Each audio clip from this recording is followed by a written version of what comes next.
new system.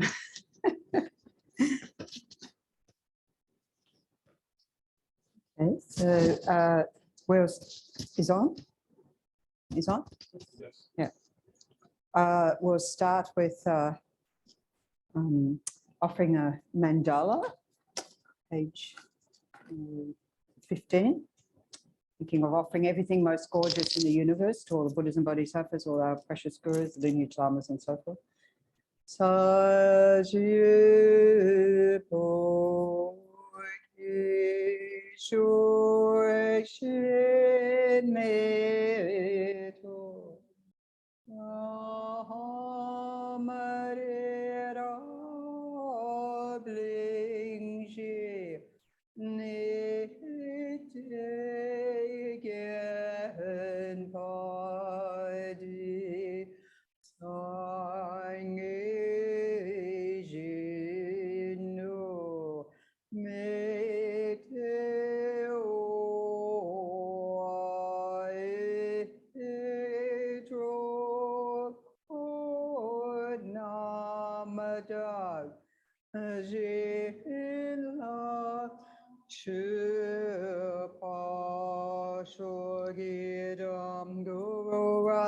Mandala kam nirayatayami Sangye churun sugi chunam la chanchu padu dabni kyap suchi dagi chunyen gipe zonam ki drola pancha sangye drupashu Sangye churun sugi chunam la chanchu padu dabni kyap suchi dagi chunyen gipe zonam ki drola pancha sangye drupashu Sangye chiran soye chonam la janchu padu dabni kyab suchi dagi chenyen ge personam ki drola panche sangye drupashu.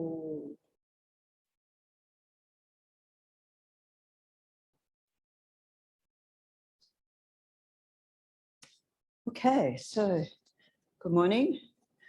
Morning. So today's session was to be like a sort of more general introduction, being the beginning of the year, still the first month of the year, right? Looking at, yes, the Discovering Buddhism program, appreciating that, you know, some of you have been coming along, now for we've completed in terms of the teachings, and yesterday the practice day for meditation and so forth. But just to give a bigger picture of where a little bit of the history of this within FPMT and the programs that we have and intending to have here, and we can have question, relax, discussion, so forth. It's pretty sort of, like that. So that was the intention for today, just to, be able to see how it's working for folks, but also see where it all fits. So so this Discovering Buddhism program, just in the bigger picture, I think last time here was taught Genjun Drupla in 2008, 2009 maybe. So it's been a few years in between, right? It's been a while. And of course, in the meantime, the Geshe Sonam's been here. And that's sort of more, when we have a Geshe teaching, it's generally at a sort of higher, like to teach the higher level because they've studied all the philosophical texts and so forth and so forth. And indeed, in terms of where Discovering Buddhism, how that came about, if we look within FPMT, our bigger organization, Foundation for the Preservation of the Mahayana Tradition, every time I say that, I think, wow, that's massive. Preservation of the whole Mahayana tradition, that's massive. And, when we look at that in terms of where we sit in Tibetan Buddhism, when Buddhism went down a bit in India, it had already established in Tibet, and it was actually because Tibet was closed off from the rest of the world for quite some centuries. If we look at the current 14th Dalai Lama, the only Dalai Lama to really, to live outside Tibet, not the circumstances But we've benefited, you know, the circumstances are difficult for that, but we've benefited and had such a great influence on the world. So the situation in Tibet's now changed. So while that preserved the Buddha Dharma very, very well, then, you know, preserved the tradition. And then His Holiness bringing that to the West, and our other lamas, Lama Yeshe and so forth, coming from Tibet. Then that established in the West, as we say, or, you know, in our current society, because when we say West, it's sort of like this East-West divide is a bit irrelevant these days, but it had a history.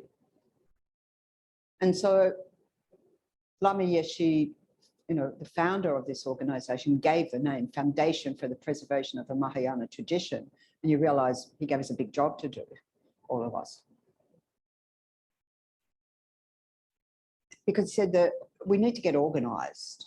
This was in the 70s at Kopan Monastery, which was actually Lama Zopa established for the monks, you know, young monks from his home, from Laudo, established Kopan Monastery. And then when Westerners started traveling a lot to India and Nepal, and we ended up, you know, about 50 years ago with the first Lam Rim Graduate Path to Enlightenment 1-month course, which that tradition has kept going. The only thing that stopped it going is now COVID for a couple of years, but I might, like with other things, revive it online on Zoom, but that's where it's at the moment. And so that was sort of like the program to do, you know, the path to enlightenment. And indeed, when we look at this Discovering Buddhism program, that's precisely what that is giving the foundation of, you know, from, you know, that elaboration of that 1-month course. In fact,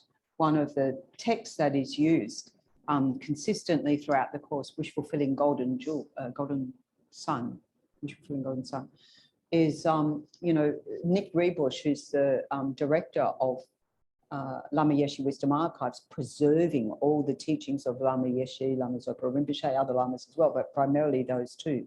Everything gets audio recorded, everything, you know, and it's preserved there. And then we get books coming out and so forth. And a couple of years ago, Nick was the retreat leader, Dr. Nick, as Lama Zopa calls him, because doctor, still called Dr. Nick, was the retreat leader, meditation, for the Lamp on the Path retreat, which is also Rinpoche's transmission of this whole path to enlightenment that we did 5 years of that, spanning over quite a long period of time. And then that was put to ground to a halt because of COVID. And then this year it's happening again online because Rinpoche is in Kopan Monastery, has been there ever since, what, 2 years now, must be, since the lockdown, even more than 2 years because he was there a couple of months earlier. You know, I always think he's in his home monastery, the ones they created. So that is continuing on, that whole legacy, because Lama Zopa Rinpoche said, well, you know, now not forget Tibet, but we see the circumstances have changed in Tibet. It's much more challenging in Tibet, even to get to maintain the pure teachings and the study and so forth. But what we have an abundance of is in the rest of the world, in our centres around the world. And what is interesting in Australia was the very first centre established by our lamas outside of India and Nepal, Chenrezig Institute, which 2024 celebrates 50 years, right? And so we have this whole body of Western teachers who are our elders, you know, the elders who are holding this space, holding the education of FPMT space. And yesterday we were having, as I mentioned, the practice day, which incorporated the meditations for this Discovering Buddhism Module 1, which I appreciate not everybody could attend yesterday. However, we also showed the video that goes along with it. And there was Gendundra, previous teacher here who taught Discovering Buddhism here, as one of those elders, you know, giving teachings. on that video. So we have that. I guess this organization is very, very clear about having a pure, authentic lineage that can be tracked all the way back to Shakyamuni Buddha. That's the significance of that is that how we attain transmissions, oral transmissions from teachers and so forth, from that, that come down from the lamas, that come down from the Buddha, and it can be tracked all the way back. And it says that way, even we don't understand it all, we get some blessings for a mind stream, some imprints that will ripen in future lives and an understanding of past and future lives. So Lama Yeshe set this vision for FPMT to preserve the Mahayana tradition by way of establishing these centers as institutes of learning, of compassion, wisdom, culture, combining compassion and wisdom. So Mahayana says, not just the wisdom aspect, not just the learning side, but why am I motivated to do it, as we say in our refuge and bodhicitta prayer?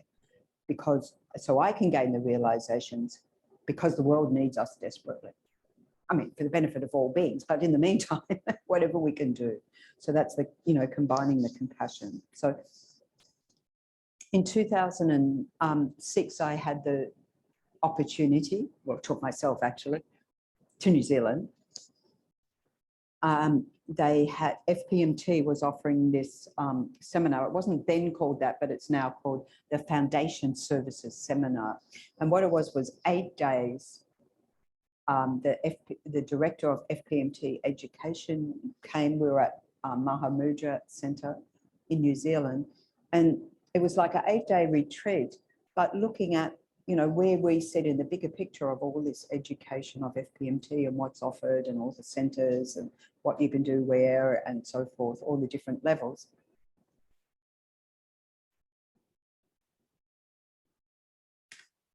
However, every day we also engaged in practices.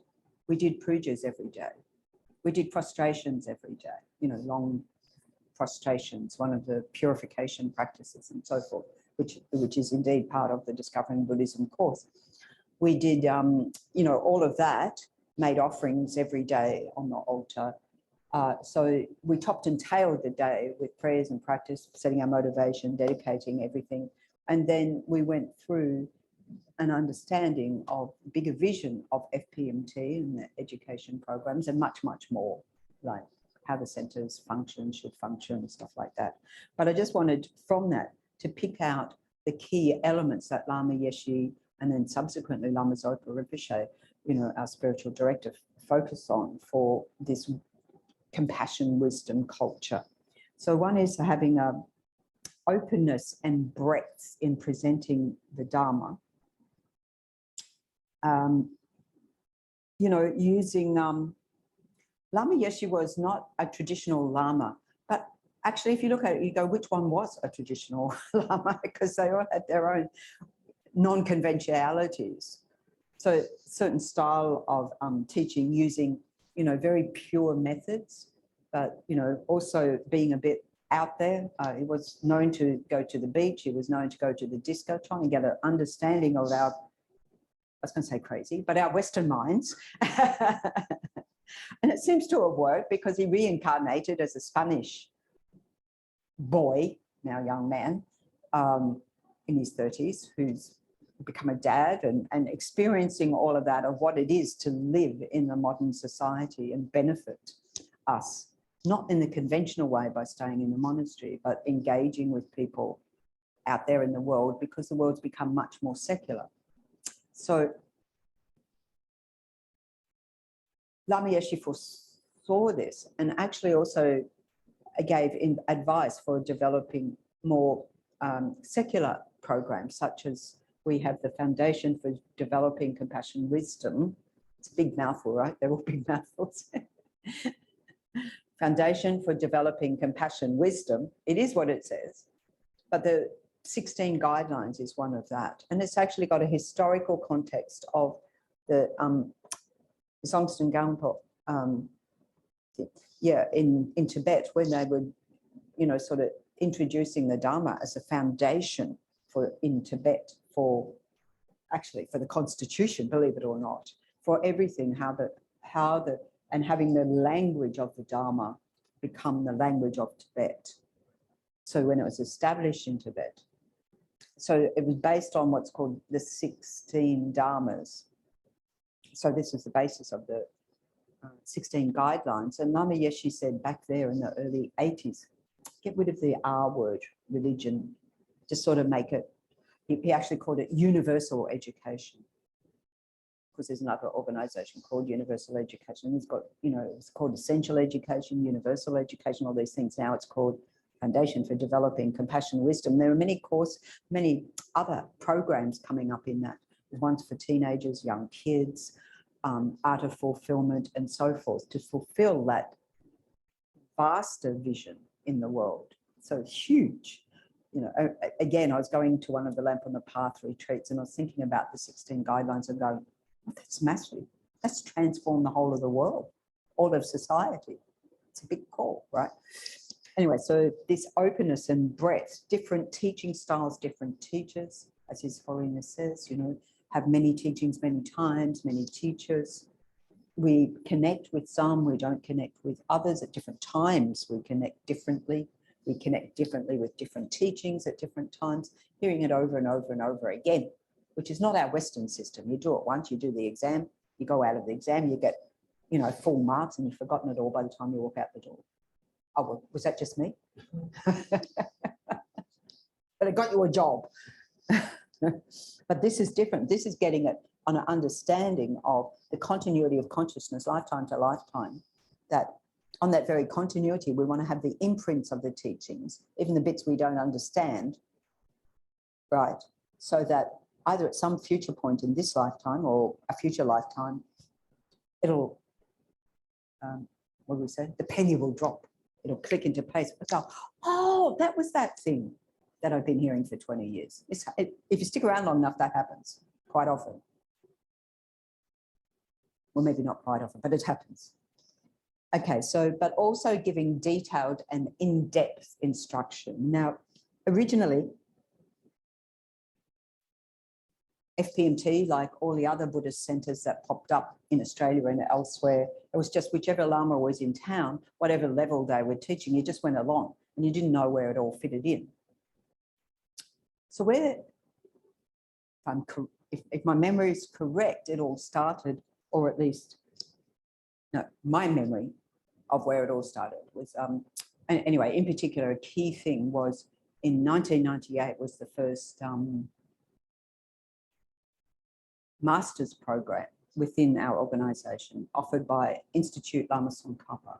I mentioned the master's program because it sort of starts at the top end, because that program was offered to give the teachings over 5-7 years that, based on the philosophical texts, there are 5 main philosophical texts that are taught in the universities, universities, yes, the monasteries, Sarah J and so forth, monastery, where our Geshis are trained, right? So they study that over 25 years. So you can see 5 to 7 years isn't exactly the same breadth and depth, but nonetheless, an introduction of those. These are foundational texts to study, and that's got a history. So all our Geshis have studied those and done really well, and so forth and so forth. It's hard stuff. Last night we had the opportunity to have Geshe Zopa here giving us some advice for our Guru Puja Sog and lots of other advice too. It was just amazing. And then a few of us went to dinner, and Geshe Zopa was talking about how Punsog Rinpoche, who I think some people have met here, who was being schooled here at the Montessori school. And then before he went off to Sarah J, the big school, the monastery, the university, he gave a talk here, right? Maybe some people were here then, I'm not sure. Anyway, so he's, 18 or 19, whatever now, studying at Sarah J. And Geshe was sort of, so happy that he's like, all along the way has topped the class of everything. Plus, it doesn't always happen that, when they are studying so hard, they may not go to the pujas and do all of that. He goes to everything. He goes to all the pujas, right? He sees it as important. He does his own retreats. So this is in this vision. Like Lama Yeshe said, we've got to have that balance. And Lama Zopa is really emphasizing that. We don't just come to study. We do the meditations. We do the retreats. We attend the pujas. We do the practices that come along with that. So we have a well-bodied, and we do service. In the Dharma Center, we volunteer. We engage in social service programs. That it's a well-rounded program. That's the intention. Right? So it's not like when we went to school, unless you went to one of those schools that did all of those sorts of well-rounded educations. So it gives detailed, in-depth instruction. So I mentioned about the master's program. And what was interesting with the master's program, oh, well, I guess it was all interesting. It is all interesting. There's been quite a few rounds now, and we have a number of teachers in our centres, Waichong Kok over in Vajrayana Institute, and Glenn Spencer may have been here, I'm not sure, but others that came out of that very first program, and some who were tutors on it that live in Australia. And Lama Zopa Rinpoche, as that program had gone on for a couple of years, you know, and the students, he said, Rinpoche said, if you're going to be teachers in my centres, I need to have confidence in your control of your mind. And so Rinpoche introduced these like self-reflection, self-evaluation tools. And I remember Waichon saying to us, one of it was, how many instances of anger have you had in today? And grade it from 1 to 10, right? How many instances of anger? So you have to be mindful enough to notice them and then grade them. And then you had to go and see your teacher, I don't know, once a month or however long it was, and report all your instances of anger, right? And so I remember Waichon saying to us at Vajrayana, she said, now, the qualm was, if you couldn't think of any, was that meant you should create some because maybe you just weren't mindful enough? Or, you know, so there was sort of like a bit of self, you know, so that was not that I had too many, but, oh, maybe I had some I didn't realize. I mean,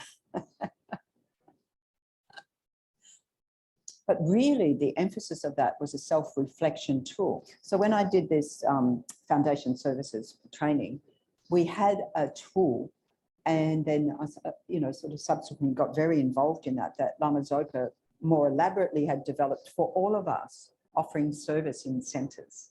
It's called the inner job description. I don't know if anyone's encountered the inner job description.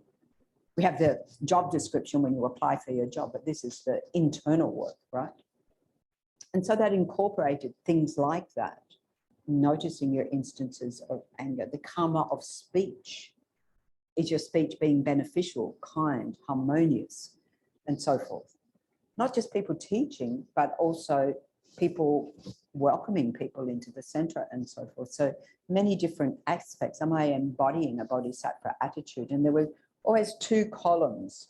One is the things I regret and the things I rejoice in. So it's great to have the rejoice. So it's just like, fantastic, did well. I did well today. But the regret, because then we have methods to purify that so that it becomes part of our spiritual practice. We are so fortunate in this organisation to be given so many tools to practice. It's like a bit overwhelming how much we're given if we put it all into place. So we have been given so many programs. So it started master's program, and then the next level down, the basic program. So again, the basic program was also seen as, oh, I should say with the master's program, I think after you do your 5-7 years, so forth, there's also a year of retreat. And there's also, I mean, I think these days people do chunks of 3 months retreat every year, 3 months retreat, 3 months retreat as part of that program. And then you do a big review of everything that you've studied, It's like they do in the monasteries. And that goes on for 3 months or so. And then you have a big exam. Similar with the basic program. The basic program is sort of like a step down. It's about 5 years if you do full time. And this is what, like, those who were coming along for Geshe Sonam's teaching, who was teaching that aspects of the, topics of the basic program. You go, whoa, oh, that's too high philosophy for me. And so then it was like, then we got Discovering Buddhism. Okay, let's start at the ground up. And then they realized, oh, actually, that's a bit too advanced too. So now we need some introductions to that, Buddhism in a nutshell, and meditations and so forth. So coming back, so just giving you a context to these programs. And these days also realizing that people don't necessarily progress. I'll go into a bit more detail about the Discovering Buddhism, don't necessarily progress from Discovering Buddhism to basic program, because you're really going from usually a Western teacher, unpacking the Discovering Buddhism, and to like going into Geshe mode, into more traditional mode, often with a translator. I mean, we're very fortunate to have Geshe Dzogchen who can teach in English, and also you mentioned Phuntsog Rinpoche can teach in English. Of course he can, because he's been educated very well in English. So such a benefit, And so anyway, so it can feel a bit foreign to us, plus the material can feel a bit beyond us. So it's like, oh, there's a gap there. So what's happening at the moment is a new pilot program. It's called Exploring Buddhism. And it's sort of step above from the Discovering Buddhism to deepen practice, to deepen understanding, to deepen the learning and the studies. And particularly harnessing what we see coming out of all the conversations, for example, His Holiness the Dalai Lama has been having with the conferences in the Mind and Life Institute since the mid-80s, with scientists, with neuroscientists, with psychologists and so forth, cutting edge, to see where does this connect with the Buddha's teachings, and how we can use one to validate the other and make it fresh and relevant in our modern world. I mean, it is all relevant in our modern world, but presenting it in a way that people are interested in. Scientific approach. I mean, the Buddha was a scientist, no doubt. Scientist of the mind, absolute scientist of the mind. And all of the Buddha's teachings are about logic. And if you can prove it wrong, chuck it out, no problem. But usually we can't prove it wrong. We're just not quite sure. We can't prove it right to ourselves. But there's a lot of stuff in the world we can't prove right to ourselves. So this course has come along to, sort of have a balance between study and practice, and the theory and philosophical views of the Buddha, but also of Western philosophy and science and so forth, and deepening our personal understanding of the Buddha's teachings. So it looks more in depth, like those of us coming along for Discovering Buddhism for this first module, we've been looking at, well, what is the mind and aspects of the mind, mental factors and so forth. And the Exploring Buddhism goes more into depth, because then the basic program goes more into depth, and you can see the progression goes through. So we've got lifetimes of study ahead of us, I'm just saying. And then also with meditation, deepening our understanding and practice of meditation, different perspectives and so forth of then the Four Truths, the Two Truths, foundational teachings, and then the whole nature of the Buddhist path, the path to enlightenment. So it's coming along, and I mentioned that because we're going to be also piloting that here with the Friday morning teachings. So not sure what start date yet, but you'll see it coming up that we're going to be doing that. It's still developing the materials for that, which is why it's being piloted, different teachers, different styles of teaching around the world. And it's really, when I started participating in that last year, I was so excited. I'm like writing to the teacher, going, oh, this is so amazing, this is fantastic, this is whatever. So I have to bring the joy of that here as well. So then, coming back to this discovering Buddhism. So you can see we've been given these nice progressions for how we can progress. And that's come up over the last 40 to 50 years within this organization. So then if we look at, I was mentioning the FPMT culture. So having experiential teachings, and this is what the Discovering Buddhism is designed to do, so that we have the practice days or the meditations, the reflections, and we're looking at that with the Sunday morning meditations as well to coordinate that, incorporate that. I just realized I haven't done a thing about that, but I will, Brian. We've had the conversation so that it's all embodied, if you like, here, that our programs make some sense together. That's the intention. So doing regular retreat days, doing regular meditation practice and so forth. And cultivating a sense of respect for the lineage or understanding of that, for ordained Sangha and so forth, for each other, really. So that we have Lama Yeshe had a problem with the F sound, maybe not in Tibetan. So it's a family feeling. And I love it. Every time I think family feeling, I think of Lama Yeshe, so I'm happy to say it. But that's what Lama Yeshe saw, this sort of close family feeling of all of us. And that's what I'm sort of wanting to incorporate by way of incorporating discussion and a more relaxed sort of style of presentation and so forth, so that we're building our Dharma community. Going back to Lama Zopa Rinpoche saying, well,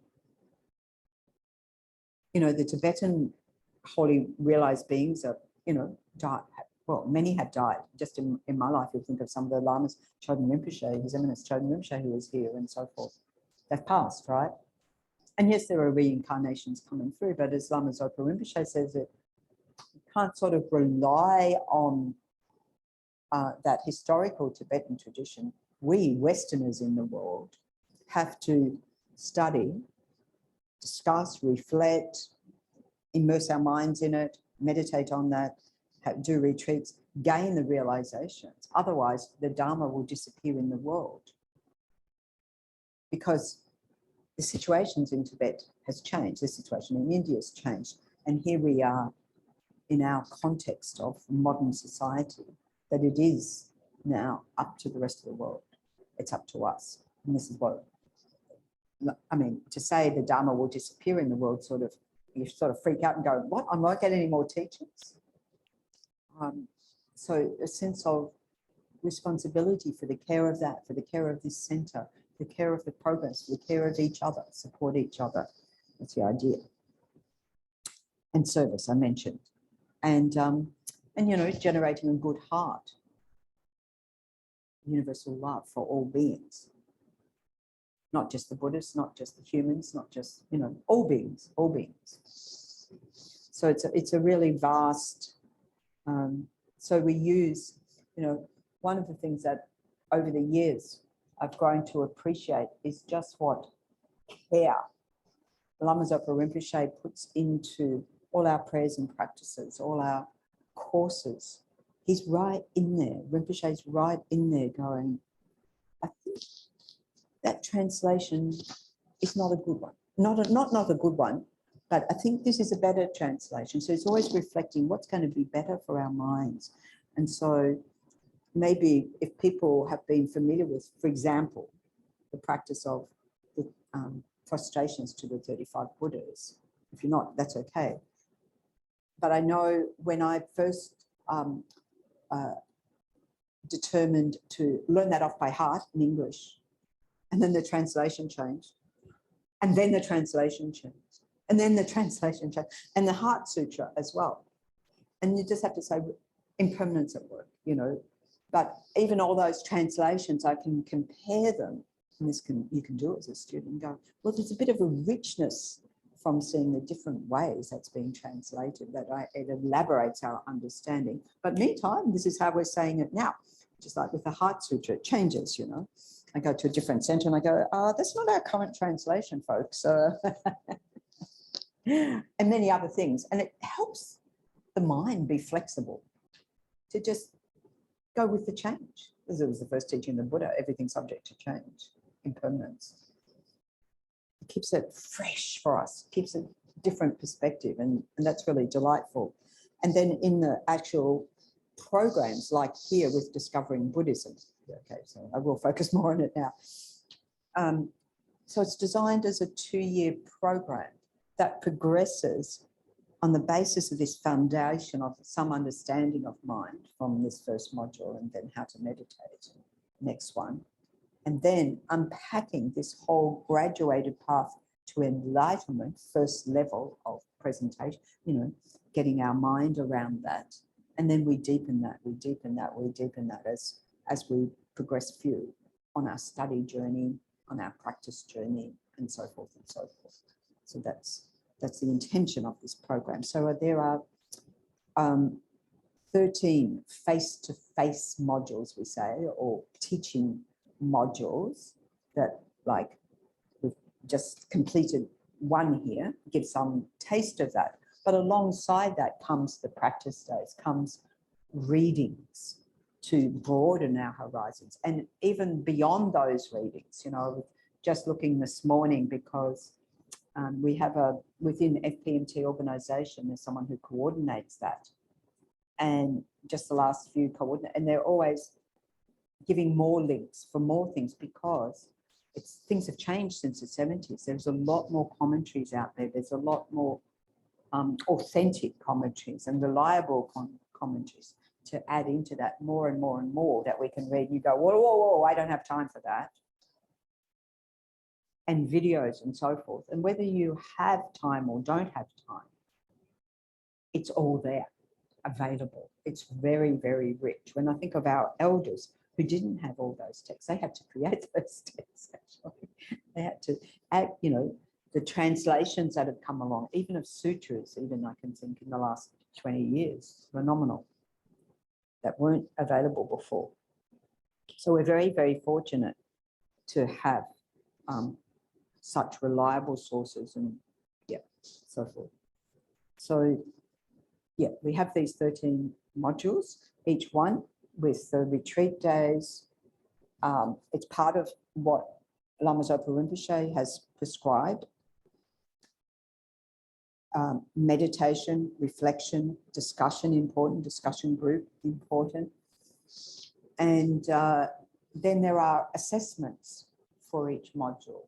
So those of you who did indeed sign up on the emails, you would have at some point, I can always send them again, got some questions, a list of questions for those people. I appreciate not everybody wants to like complete the course or the aspects, but I'm wanting to encourage people to do that so that you do get a very well-rounded sense of each module as it goes along.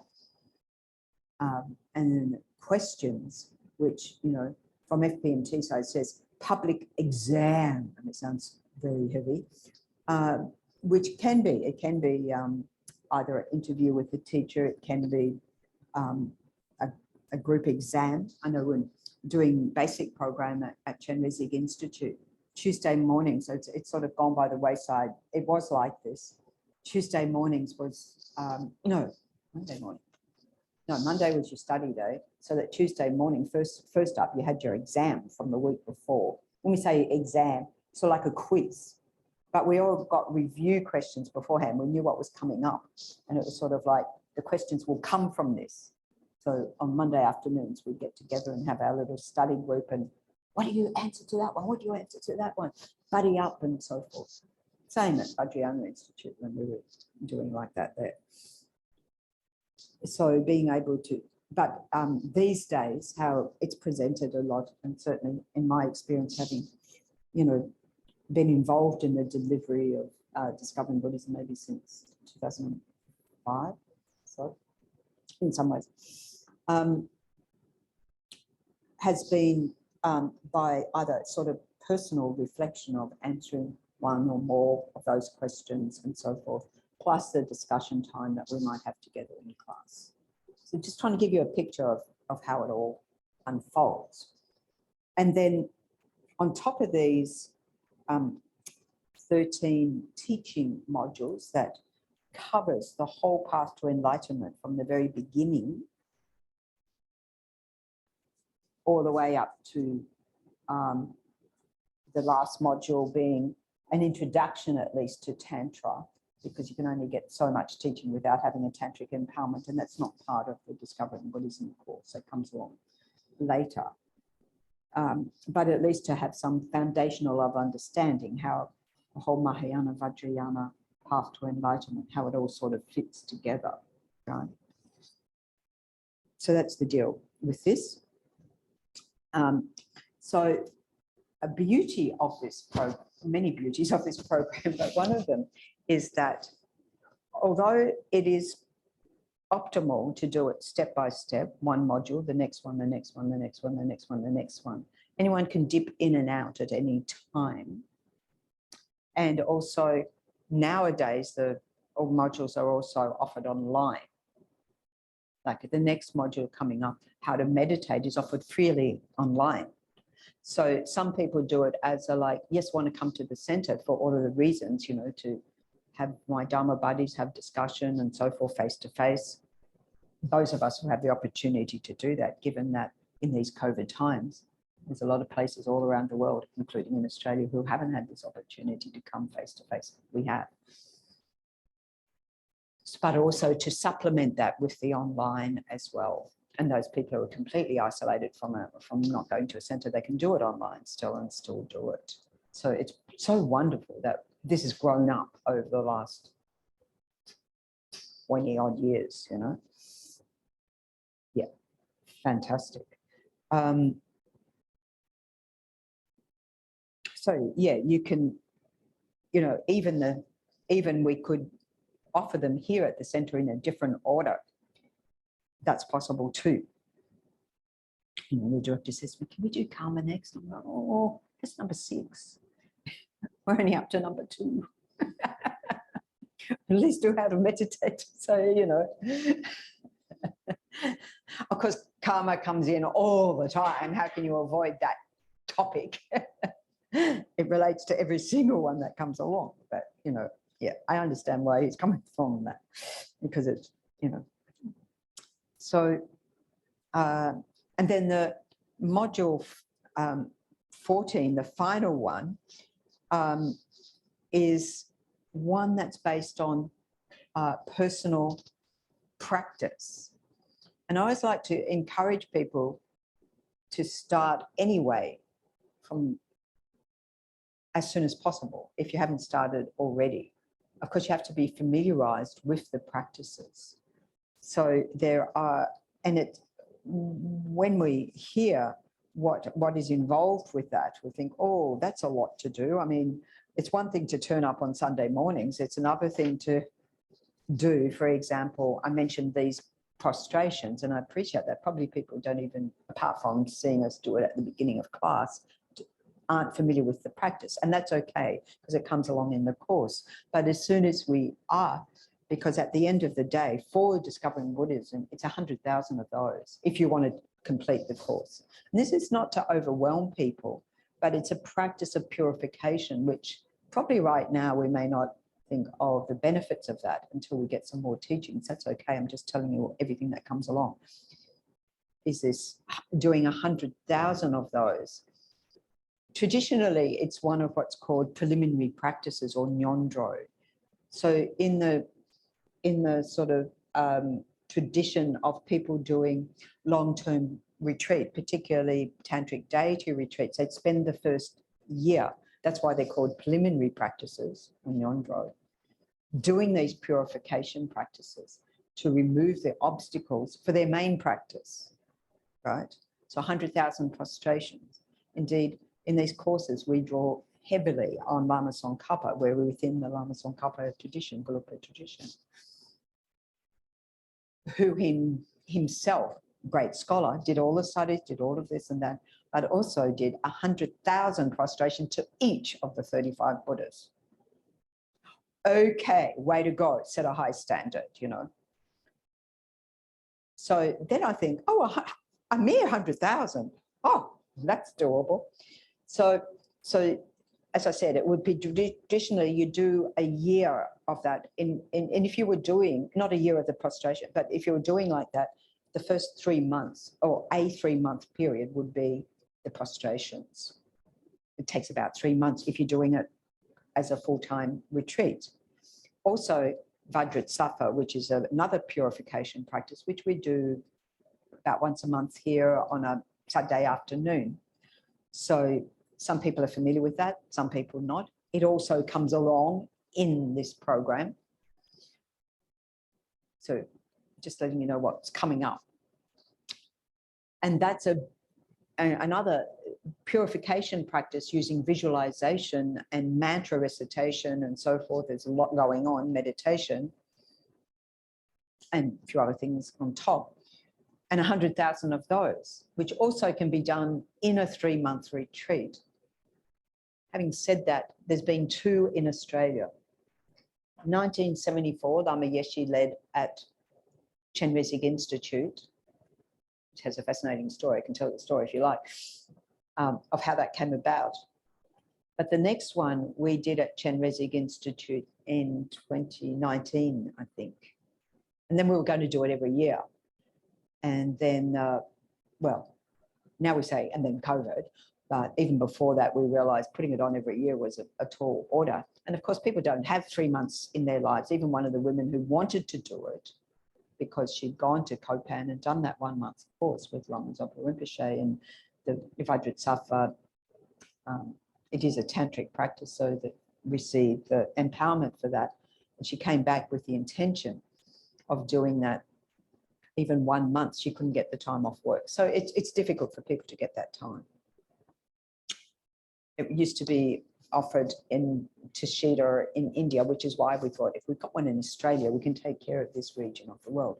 But generally, for discovering Buddhism, both the prostrations and the Vajrasattva practice, people, when they're familiar with it, do as a daily practice and top up with practice days and so forth here at the center to, you know, keep your numbers going.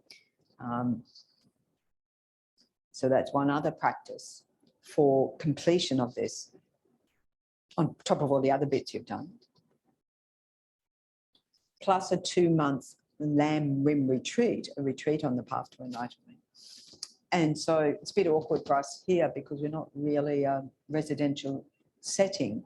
But for example, they've just completed that every year for many, many years. I don't know when it started at Chenrezig Institute, must be at least 20 years, I think. A 2-week Lam Rim retreat that satisfies the needs for this, where you do the teachings with the Geshe, you have discussion group, you have meditation days. I had a meditation weekend in the middle, meditation every day. And this is like a mini, I think it's called Kopan Down Under, the mini of the month-long course at Kopan, which is also like Gendundrup taught many times on Kangaroo Island at the centre there. And anyway, that's been going on in Kangaroo Island as well, September, October. And last year it managed to go ahead, even though it was sort of touch and go. Venerable Tony Beaumont was leading and he was at Chenrezig Institute. And I said, so are you going or not going? Is it on, not on? And I think the only people who could get there, I don't know if anyone of you went there, but was people from WA and South Australia were the only ones who could actually get there last year because of these challenges in our times. So anyway, so that's another thing, is the Lam Rim 2-week retreat. And the other main practice for this completion is Nyungnes, which is a practice of compassion Buddha. I call it extreme sport of Tibetan Buddhism, because you're doing the prostrations. Yes, you're doing a lot of them throughout the day. You're doing a lot of sessions with Chenrezig, mantras, and so forth. The first day, it's like a Nyungne is like a 2-day intensive practice, where the first day we take what are called 8 Mahayana Precepts. I know I'm throwing a lot of terms at you, where basically the main thing that people have difficulty with is not eating after midday. But even you go, oh, that's cool. We just have one meal before midday and certain foods you avoid. The second day, nil by mouth. Nil by mouth. That's the hardcore. And you're still doing all those prostrations and this and that. But I tell you what, you come out the other end and you feel like you've come out of the most pure, delicious swimming pool and you feel so clean, refreshed. It's quite powerful. So 3 of those. I know it sounds like a tall order, doesn't it? Okay, so that's Lama Zopa's vision for this whole program. And then you're going to say, well, I'm not going to be doing all of that. Goodbye. No, don't goodbye. Just come along for what we come along for. It's really to give you a sense of the opportunities available to us that actually many people in the world don't have. And I appreciate that we've all got busy lives and other things in our lives and so forth. So as much as possible, even you can say, well, I can manage Sunday mornings, that's it. It's incorporating all of that in our daily lives. Because why are we doing it? To incorporate in our daily lives, to benefit ourselves, to benefit others. So in our family, in our work situation, in our every encounter with others. Okay, so that went on a bit longer than I thought, because I wanted to allow people to just talk about, you know, those of you who've been coming along for Discovering Buddhism, how that presentation's been for you. How do you sit, you know, any questions that people have? Anything at all.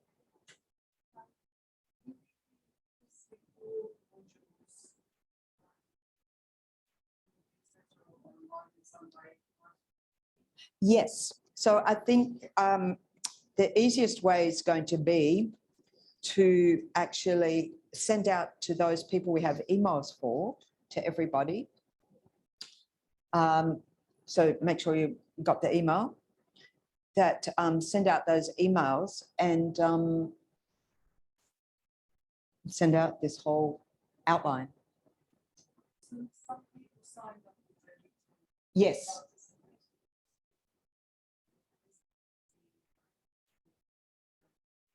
No limit of availability so far, unless we're flooded with people and we have to do the COVID safe, compassionate distancing thing.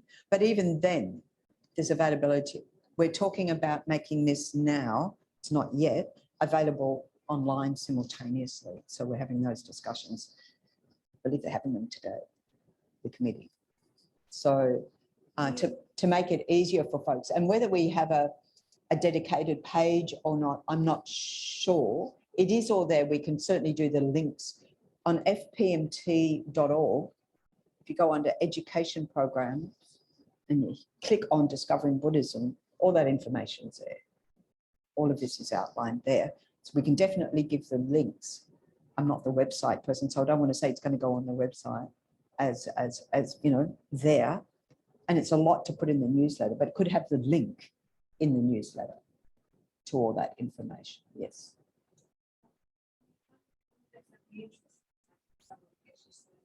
Yes.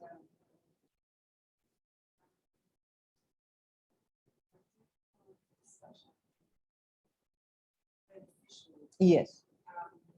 So it's really nice to hear that. Yes.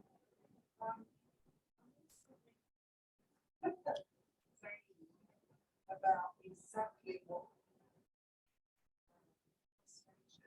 Yes. We haven't gone into all of what are prostrations and why we do them. So I give a big explanation about that. I kind of understand that. What I'm saying about that is that I need to do it. I would need some knowledge about exactly what this is about. That's what I mean. And the effects, Yeah, that's what I would go for. There's all these teachings on, you know, what you visualize, why you're doing it, the benefits of doing, and so forth and so forth. There's a lot on that. So we haven't covered any of that because we've just at the very beginning right now.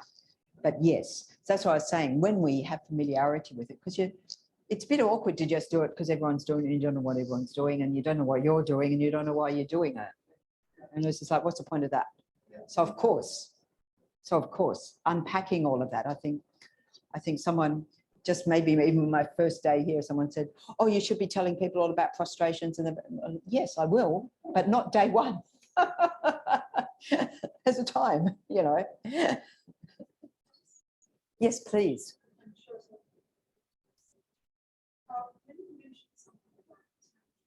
Yes, yes. Okay, just in general, in terms of tantric practice, how it's, so the Buddha taught what we call the Sutra Path, the sutras, common path, sometimes it's called. So taught that, shall we say, explicitly. And then at the time of the Buddha, for those beings, the Buddha out of his clairvoyance could see who were ready to engage in the sort of deeper end of the pool, if you like, whose minds were ripe for that. He taught in secret. So those tantras weren't taught publicly at all. It has changed over recent times to some extent that His Holiness the Dalai Lama, one of the big public presentations of Tantra has been the Kala Chakra for world peace. And so, you know, often with over the last 30 to 40 years, when His Holiness the Dalai Lama has been offering the Kala Chakra, you know, we had in Sydney in 96 and then with Thubten Chokyi in Sydney in 2000, 2001, and but many times in India and so forth, where hundreds of thousands of people turn up, some of whom they'd say, oh, I heard the Dalai Lama was here, I just thought I'd come along. They wouldn't have a clue about Buddhism, little anything about Tantra. And so His Holiness was asked about this. This is something hidden, and like, why are you doing publicly? He said, it's for world peace, it's desperately needed in the world. And what is said is actually that His Holiness is teaching at some level, or Lamas of Rinpoche as well, other Lamas, for those few beings whose minds are ripe, and the rest of us get blessings. That's okay. So where the Sutra Path, so the Sutra Path is to sort of gradually lead you along, gradually lead you along, gradually lead you along. The Tantra Path, and this is where Vajrasattva actually comes in as one of those tantric practices. That again, when Lama Yeshe introduced that very early to the students in this organization, the other Lamas, what's he doing over there, you know? Isn't this a bit too soon? But what he saw was our Western minds could engage with this, you know. It involves visualization, it involves mantra recitations, and it's called bringing the result into the path, like Vajrasattva is a Buddha. So you're like meditating on the Buddha you're to be. And there's a whole bunch of practices that come with that. But it said that you can't engage in those practices unless you've received an initiation and empowerment.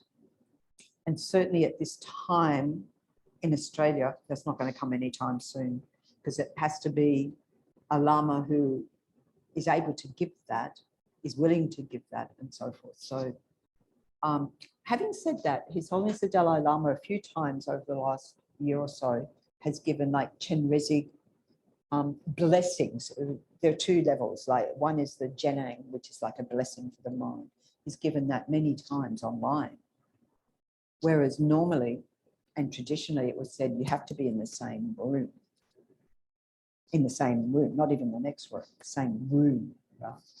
So, but then that's up to the Vajra master to determine that, and who's going to question the Dalai Lama's power to do this. I mean, it was interesting with the Chenrezig one time, it was some years ago, and I was at Vajrayana Institute and I zoomed in for it, but my computer just went on whirligig. And so I was like, oh, I don't have the karma for that. Fortunately, somehow subsequently at Chenrezig, it all conspired. We had a multimedia team, so it all sort of came together. So one doesn't start with Tantra, and there's a lot of cautions about that, because it's really dealing with very, very subtle energies of the mind, subtle levels of the mind. And you know, I think, you know, like we see in Ayurvedic Buddhist medicine and Tibetan medicine and so forth, dealing with subtle energy channels within the body. But you really have to get all the teachings around that and so forth. Otherwise, because it is dealing with the most subtlest level of our mind, which we've only just sort of briefly talked about here, that it exists. The mind's a very precious thing. And so if your mind isn't right for that, you can go crazy. And no Lama is going to want anyone to go crazy. I mean, totally the opposite, isn't it? So best that we sort of progress along a little bit, do a little bit more, in there for the long haul, a little bit more, understand a bit more, get better at this and get better at that. And that can come along later. But in the meantime, we do meditations like yesterday. Meditation on Shakyamuni Buddha is like the Buddha of the Sutra Path, the big Buddha of the Sutra Path. And that we can do, you know, so we can prep our mind in a way for that, to visualization. And it's very much part of all of Tibetan Buddhism, using visualization. Sort of distinguishes it from other forms of Buddhism.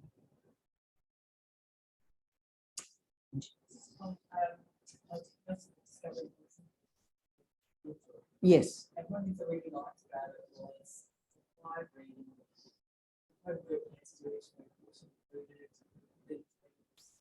Yes. After you've read these things, you've got any questions or comments or something, feedback.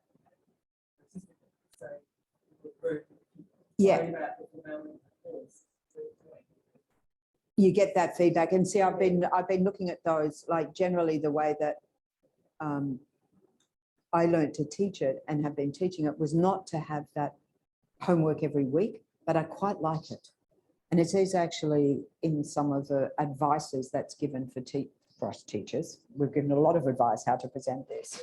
So I think it's very helpful. I've been looking at those and think, yeah, actually having that week-to-week homework, whether people do it or look at it, because myself as a participant with the Exploring Buddhism course, we've had week-to-week homework. And then at the beginning of the next week, before the teacher comes on, because it's all on Zoom, half an hour we spend together discussing the homework, right? And that's how also I learned with basic program at Vajrayana Institute, and continue to learn, half-hour discussion before the class, or 45 minutes there, actually, something like that. And it's very, very helpful. We tried that at various times in delivery of Discovering Buddhism, come a bit earlier and do the discussion group together. But sometimes it worked and sometimes it didn't work, you know, because people have other commitments, so they can't get here on time, etc., etc. But I mean, people can do that. Like, you can have the homework, and people say, oh, could we get here a bit earlier and do it? I mean, you can't on a Sunday morning, really, because we've got meditation and then, you know, whatever. But, you know, the scope. So I'm open to all of these possibilities. And I have been looking at Gendrun Drip's, you know, sort of past very wonderful, thorough way, detailed way. So I think that's very good. So I think we'll probably proceed, you know, subsequently now in that similar vein, because it just sort of breaks it down week by week. And that's what I found with even studying basic programming. I mean, you go into the basic program and you go, oh, my head hurts. You know, I used to sit there and go, oh, well, I just sit here and focus on the Buddha and golden light. Something will go in and hope for the best. But over time, you get familiar with the terms, just the terms. And then the terms start to have meaning. Not just, I've heard that term before, which is indeed what happened one time I went to the Dalai Lama's teachings, and it was on the Kamala Shila's stages of meditation. So I knew a lot of people had gone along, including my doctor. Oh, I'm going to go and meditate with the Dalai Lama. We got there day one. His Holiness jumped in the deep end of the pool with all his philosophy stuff. And I thought, oh, at least I've heard the terms. You know, that was a relief. I didn't say I understood anything. I just thought, I've heard those terms. Whereas, you know, it's sort of like anything you learn, you have to have the whole glossary of all this terminology that's all foreign. It's not in our everyday language. So we familiarize. So yeah, I'm going to take that on board so that people subsequently, for when we start how to meditate in, was it 11th of February? Around that, when I'm back, we'll have the weekly homework. This is not to pressure anyone, it's just to give opportunity and practice. Breaking it into bite-sized chunks.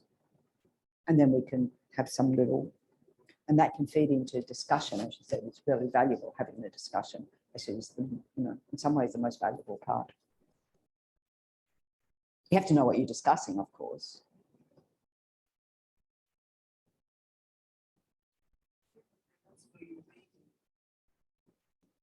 The readings. So yeah, the readings. So I know sometimes when I've presented it in the past, I've been read this one for next week, read that one for next week, being prescriptive about, rather than here's all the readings, read whatever. Yeah, so that can be helpful too. It makes it bite size. Yeah, it's true. It makes it easier. Yeah. You know, giving you direction. That's my job, right?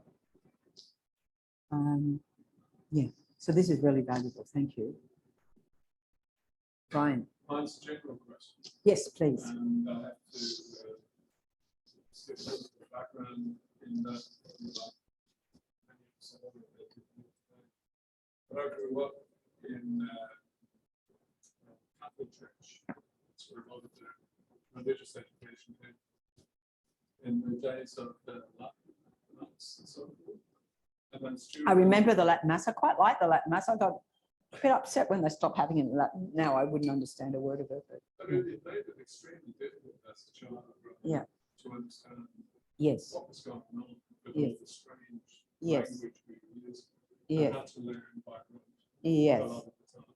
yes, And it was only then when John Paul went through said, no, we need to simplify this, we need to modernize the Mass so it would be easily understood yes, by the congregation. And yes, they know then what the prayers are, yeah, why they're saying the prayers. Yeah. Guess where I'm coming from with this. I do guess where you're coming from. Where a lot of the teachings that are available to us Yeah, are available in English. There's a lot of books written in English. correct. A lot of the teachings available in English, yeah. But yet when we come to The prayers. the prayers and the practices, Yeah. The rituals, Yes, it's all done in the traditional way. yeah, Which to me is it's another obstacle that somehow or other, if you want to persist with it, you have to sort of you learn these words, and I know there's an English translation here, but if you're involved in one of these practices, you can't keep switching over and say, oh, what's that? yeah. Yeah. So why? Okay, so there's a bit in there. So first of all, I was thinking actually for discovering Buddhism, I've sort of minimized the prayers that we do at the beginning, and in fact, you know, having taught it many times without doing any of those prayers whatsoever. But I think it's good to get some, you know, we get some blessings from that.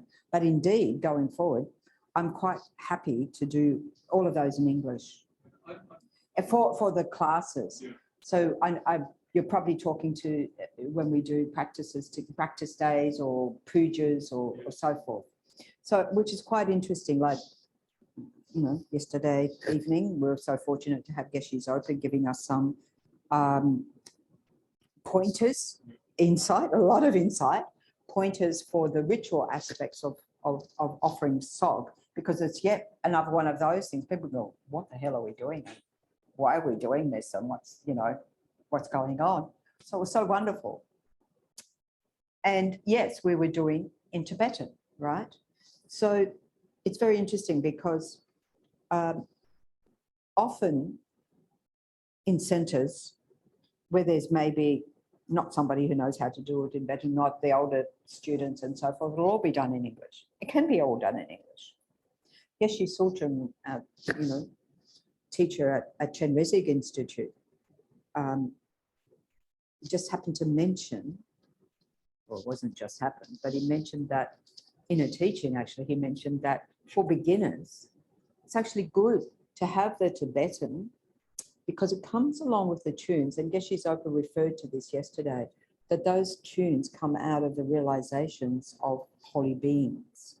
And even we don't understand it, we're getting that blessing from that transmission, getting a sense of that lineage, even though we haven't got a sense of it whatsoever, right? So there is that aspect. Of course, somebody turns up to puja, they don't, we don't say that, and we just launch on in, or they turned up late because the first time they've come and they've never been here before, and it's all foreign anyway. But that's the intention behind that. Having said that, there are actually sections of the Guru Puja which we do in English, because Lama Zopa Rinpoche says must do this bit in English, right? Which is interesting. So what Geshe Sultan said was, that's for beginners, because you don't understand it even in English anyway, right? But for those more advanced, better to do in English. Isn't that interesting? Because then you get to meditate on it. Then you get to do it because you've got some understanding of the practice, which is quite opposite to how we normally think about things. So it's interesting. So that we can do in English, we can do in Tibetan, but then also when we learn the mantras, as Geshe Zopa said, the language that the Buddha taught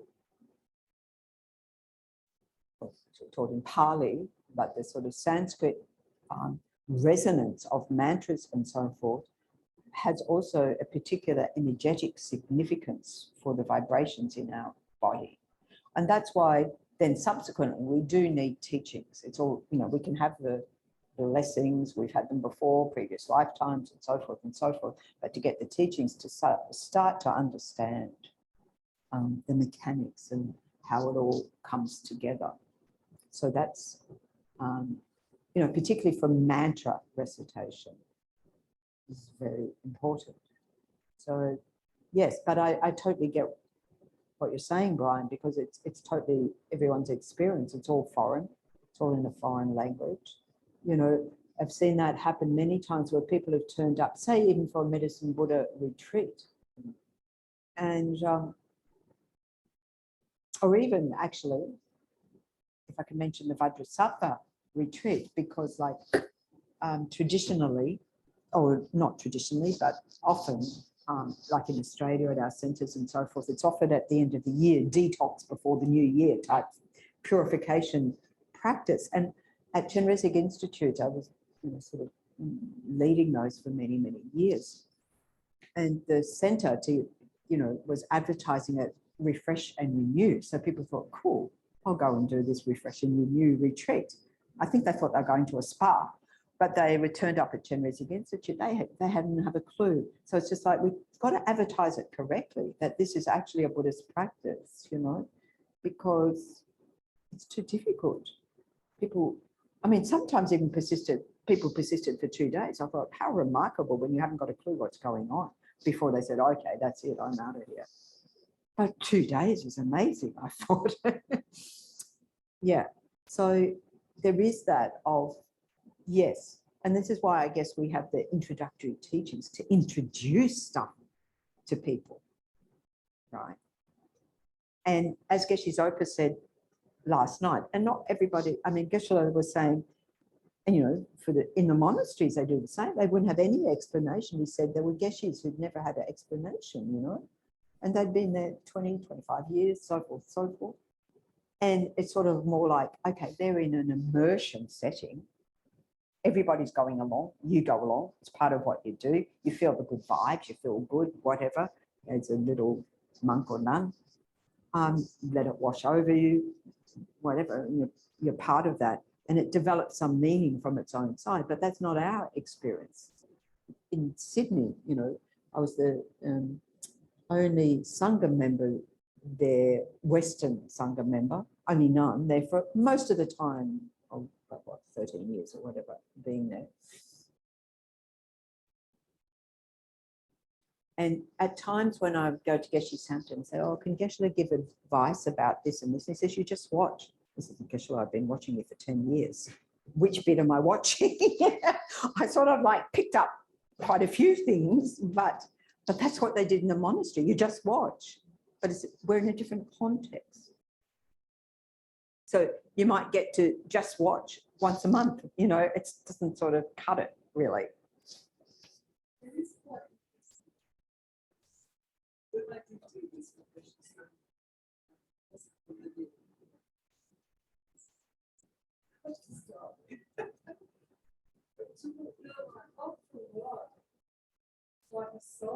Yes. So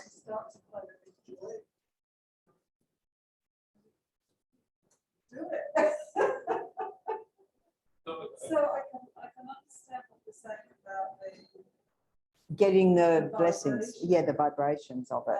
but it is also about what words mean. Yes.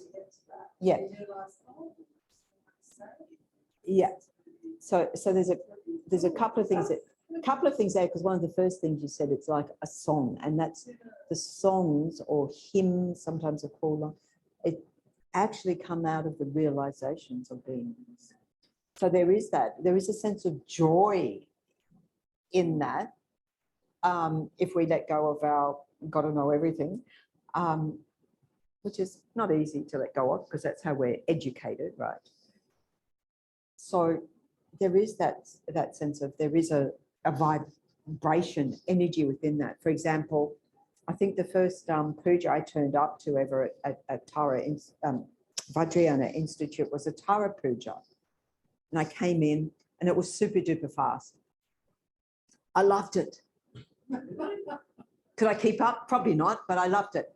And one of the seniors there apologized afterwards for how fast it was. And I said, no problem. But because Tara's swift energy, that's why it's fast. So you get into this fast energy, but then it can't become like closed off to others. So we have to, you know, sort of get the right mix and incorporate people in. And I mean, I know for myself, you know, I really appreciated that person at the center, she would always, somebody new come into the center or sit down, talk to everybody, so forth. She had been a director at the center and the spiritual program coordinator and so forth and so forth. And making connection, that's what it's all about, really. We want to make connections.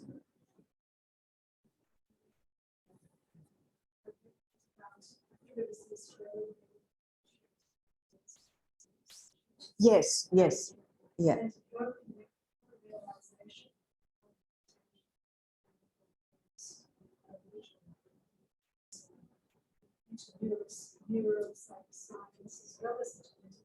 Yes.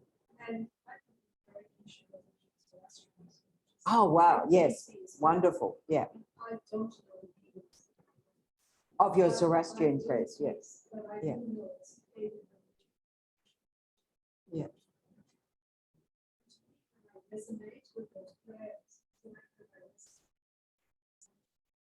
Yeah. Yes. Yes.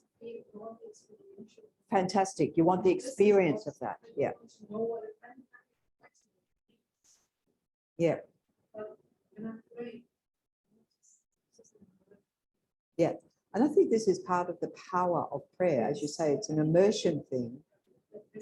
Yes. And you're setting up good vibrations in your own body that's also having an effect on the environment around you. So it can be quite powerful. But, you know, of course, we're encouraged to study, because it's also knowing what we're doing. So it's interesting, these prayer books or even the ones down there, because the more recent ones, particularly like the FPMT retreat books and so forth, but the more recent ones, Lama Zopa Rinpoche was concerned that people didn't know what they were saying. And so put it, instead of like this side by side, which our books were forever, well, not forever, they go on forever, but for a long time, was to put line by line the Tibetan and the English, with the English in bold, not the Tibetan in bold. So for some years now, it's been like that. It's been like that, Lama Zopa's advice. So I have been thinking about, it would be really handy to use those FPMT. I haven't sort of talked to the boss, sorry, about this yet. I'll talk to the boss now. It's been recorded. Yeah, you lose your spot. And Lama Zopa said, you need to know what you're saying, So have it in bold, even you're saying it in Tibetan, you've still got it in bold what it means. It's very helpful. Very good. Sorry to interrupt. I experienced that 4 years ago. I went to on a walking temple tour. Yes. And our tour guide was actually an English guy that spoke fluent Japanese as well. But he had these sheets of when we, the first day we went to the temples. And he said, look, one of the traditions that you engage in when you go to the temples is you recite Heart Sutra. Yes. And what he had done was he mapped out the Heart Sutra phonetically. They weren't even. Yes. It was just these sounds of the Heart Sutra. Yeah. But written in English. Yeah. But it was phonetic. Phonetic pronunciation. Yeah. The first time we went, it was a little bit awkward because it was they didn't have the lips and of the chants. Yes. But by the third or fourth temple that we visited, we sort of come to grips with them. And there was a real unification amongst the group. And it was like as soon as we visit the next temple, the first thing would be pull out this, the phonetics. Come on, we're going to do the Heart Sutra now. Yeah. But it was by the end of it, it was really, and actually, I was watching, the reaction to some of the people along there, and it was, in fact, a spiritual experience for them. Yes. Even those that were religious. But it was really touching that. Yeah. Just the fact that we were, as a group, we were chanting together as Yeah. we went to each temple. Yes. I think, there is that. One thing is the familiarity, and it built up meaning over that time. Whatever level of meaning, which may have been, this is what we do when we go into a temple. That was the meaning. This is our ritual, and we're doing it together. Don't know what it means, but I'm doing it.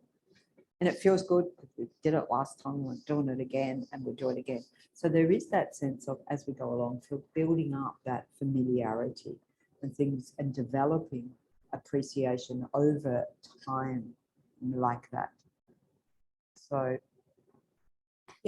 anyway, so it's thank you for that. That's wonderful, and it just speaks to the the positivity of that energy.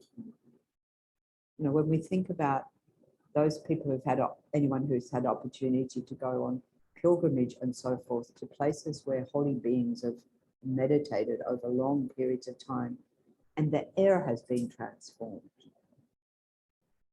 centuries later, and you go like, some of the places in Nepal, India, and your mind feels still. You haven't sat there and meditated single pointed the concentration, but it's exquisite, the positive energy. In fact, someone, was it yesterday or recently, said about coming else. Yeah, because of the energy that's built up here, the goodwill, the positive energy, everything like that, that as soon as you come in, it's like, haven, refuge. You're with fellow travelers, like-minded, Dharma brothers, sisters. It's so, so important. So this place has that palpable energy. And from the Buddhist practitioners, and then from the Sikh ones before that, here in this space. It's got a long lineage, Fantastic. Okay, shall we leave it there? Anyone else wanted to raise up something? I hope that's been helpful just to give some sense of the picture and that there is some coherence emerging. Okay, so let's turn to the dedication prayers in English on page 16. Under the mantra, Idam Guru Ratnam, under the mantra. Through the merits of these virtuous actions, may I quickly attain the state of a Guru Buddha and lead all living beings without exception into that enlightened state. May the precious Bodhi mind not yet born arise and grow. May that born have no decline, but increase forevermore. And then page 19, the long life prayers, we'll just do this one for His Holiness and then turn over for Numbers of Rinpoche. The wish-granting, wish-fulfilling jewel, source of every single benefit and happiness in this world, to the incomparably kind Tenzin Gyatso, I beseech, may all your holy wishes be spontaneously fulfilled. Page 22. Long life prayer for Khyentse Zopa Rinpoche. You who uphold the subduous moral way, who serves as a bountiful bearer of all, sustaining, preserving, and spreading Manjana's victorious doctrine, who masterfully accomplishes magnificent prayers honoring the three jewels, Savior of myself and others, your disciples, please, please live long. And long life prayer for Tenzin Osul, Lord of Dhammam, who in accordance with the various dispositions of those to be subdued, makes clear in the light of your well-spoken advice the sacred Ganden tradition, essence of Buddha's teachings of foremost and holy Lama, to you who are supreme. O Lama, please, please live long. So thank you very much, folks. And I'll see you in 2 weeks' time. Thank you very much.